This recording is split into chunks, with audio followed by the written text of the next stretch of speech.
মনে রাখবেন, সবাই গুনাহ করে, আমরা কেউ ফেরেশতা না। আমরা 100 বার গুনাহ করে আল্লাহর দরবারে 100 বার ক্ষমা চাইব। আমার নবী বলেছেন আল্লাহ ক্ষমা করে দেন। নবী বলেছেন উম্মত 70 বার গুনাহ করলে 70 বার আল্লাহর দরবারে ক্ষমা চাইবে, আল্লাহ ক্ষমা করে দেবেন। কিন্তু আমরা কারো উপর জুলুম করব না। আমি ইউথদেরকে বলছি, বিশেষ করে আমরা তুই তুকারি বন্ধ করে দেই মানুষের সাথে। শক্তি আছে, আপনি দৌড় দিলেন, বেটা প্রত্যেক শ্বাসে পাই পাই করে হিসাব চুকিয়ে এই দুনিয়া থেকে যেতে হবে। আরেকজনের গায়ে হাত তোলার আগে, চোখ রাঙানোর আগে 10 বার চিন্তা করে করবেন, এটা আল্লাহর জমিন। এখানে দুনিয়া উল্টাই যাইতে পারে, কোন জালেম ভোগ করা ছাড়া যাইতে পারবে না। নবীর হাদিস হচ্ছে লা ইয়াতরুকুহুল্লাহু শাইআ, আল্লাহ বিন্দু পরিমাণ জালেমকে ছাড় দেয় না। অবশ্যই আল্লাহ সুযোগ দেয়, কিন্তু ছাড় দেয় না। সুতরাং আমি আপনাদেরকে বলছি, প্রতারণা জীবনে রাখিয়েন না, জুলুম জীবনে রাখবেন না, জীবনে শান্তি পাবেন। হারামের দিকে দুনিয়া উল্টে গেলেও হারামের দিকে তাকাবেন না। হারাম যখন আপনার ঘরে ঢুকবে, দুনিয়ার মুসিবত নিয়ে হারাম ঘরে ঢুকে, গন্ধ বের হবে আপনার শরীর থেকে, ছেলে মেয়ে এত অরাজকপূর্ণ পরিস্থিতিতে ফেলে দেবে, আপনি এফোর্ড করতে পারবেন না। আমার আল্লাহ যখন ধরেন তো এমন ভাবে ধরেন দুনিয়া যেন এখান থেকে শিক্ষা গ্রহণ করে, সেই অবস্থায় করে আল্লাহ ছাড়েন।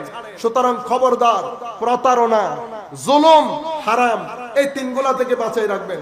আপনার প্রাণ চালানোর কোনো দরকার নাই, হালাল দিয়ে দরকার হলে টয়োটা স্প্রিন্টার চালান, সিনা খুলে চালাইতে পারবেন। আর হারামের প্রাণ, এরা বেগাইরত। কি জিনিস বলেন না? বেগাইরত। এই জন্য হারামের প্রাণ দিয়ে এমনি করে চলেন।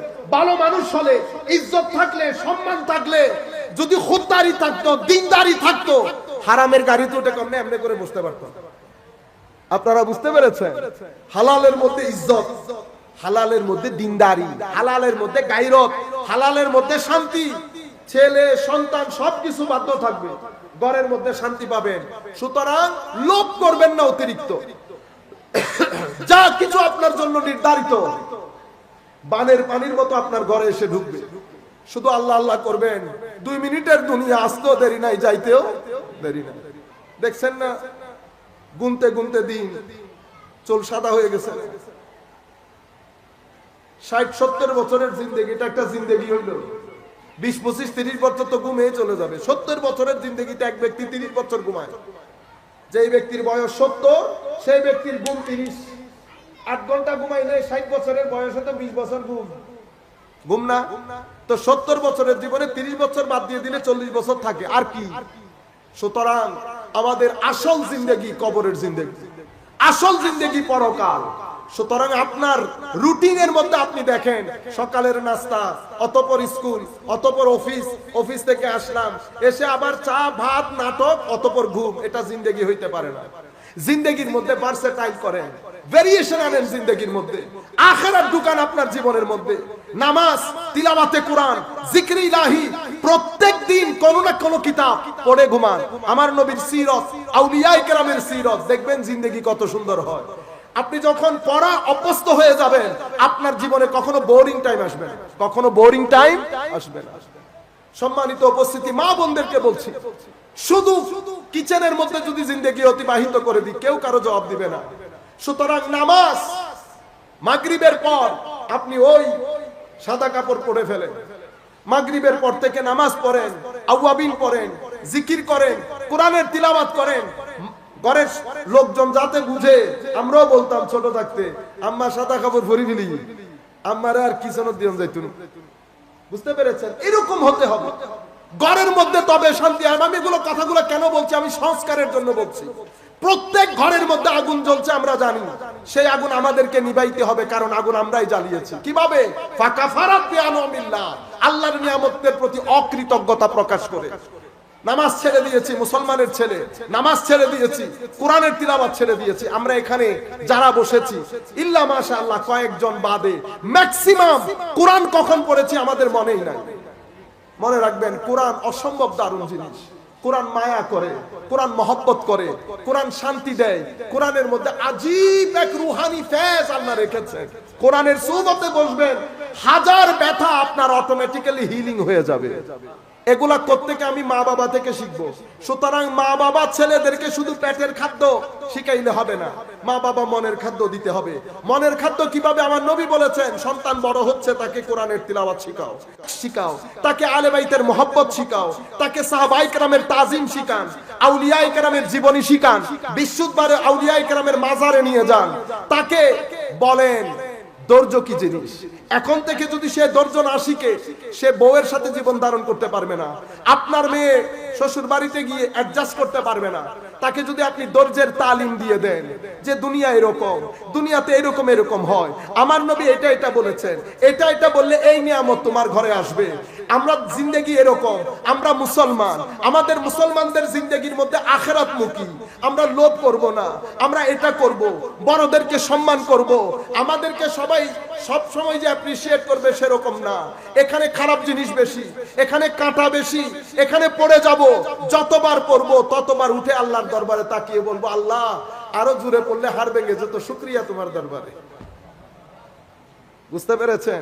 যখন এগুলা করবেন তখন দেখবেন এই সন্তান কলেজে যাক, স্কুলে যাক, ইউনিভার্সিটিতে যাক, যেখানে যাবে যাক, তার এখানে শান্তি এখানে বজায় থাকবে।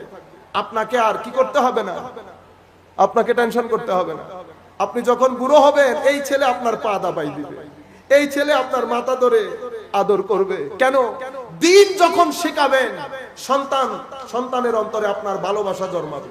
দিন বাদ দিয়ে দেবেন, আপনি শান্তি পাবেন না। আমার ভাইরা, কু আনফুসাকুম ওয়া আহলিকুম নারা। মা বাবারা গার্ডেনার হিসেবে, গার্ডেনারকে যেমন গার্ডেন পরিষ্কার করতে হয়, মা বাবাকেও আমাদের এখানে তাহজিব করে আখলাক, নফস, তাজকিয়ায়ে নফস, নিয়ত এবং আমাদের এলম সবকিছুকে তাহজিব করে সুরাস্তায় আমাদেরকে পরিচালিত করতে হয়। ঠিক যেভাবে আপনারা সূরা লুকমান থেকে হযরত লুকমান আলাইহিস সালাম সন্তানকে কিভাবে তালিম দিয়েছেন সেটা শিখে নেবেন। শিরক করবা না। কি বলেছে? শিরক করিও না। আল্লাহ বলছেন মা বাবার সম্মান করিও, কখনো অহংকার করিও না। তুমি যা কিছু করো কিয়ামতের ময়দানে আল্লাহ উপস্থাপন করবে, নামাজ কায়েম করবে, সব সময় কঠিন পরিস্থিতিতে ধৈর্য ধারণ করবে, ভদ্রতার সাথে রাস্তায় চলবে, কর্কশ ভাষায় মানুষের সাথে কথা বলবে না। এগুলা সূরা লুকমানের মধ্যে হযরতে লুকমান নিজের ছেলেকে ওয়াজ করেছে। এই জিনিসগুলো আমরা পারিবারিক ভাবে পুরা জীবনে আমরা সন্তানদেরকে এটা শিখাবো।